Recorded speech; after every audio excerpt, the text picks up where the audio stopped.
¿qué le cuento a esta gente? Es que quizá pueda volver a leer mis tweets. Después de todo tengo más de 6.000 seguidores, que es muchísimo más de los seguidores que tenía Jesucristo. Eso tiene que contar de algún modo. Tanta gente no puede equivocarse. Pero no va a colar. Tengo que hablar de series. ¿Pero por qué? Yo no veo series. Después de The Wire se acabó la televisión. Espero que me paguen el taxi, además. Yo no pienso ir en Renfe. Eso es la muerte. Creo que esta vez es en Sitges el Late Show de serializados. Voy a dar el botón, voy a empezar.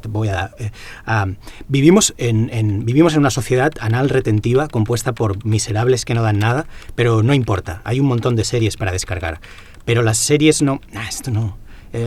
Estoy harto de series. Hay demasiados capítulos. ¿En qué momento ver series se convirtió en esta especie de curro que se amontona y del que intento escaquearme? Creo que voy a contratar a un latino para que las vea por mí. Yo no tengo tiempo para tanto curro. Un latino sin papeles que las vea y luego me las explique y me resuma las temporadas en 20 segundos.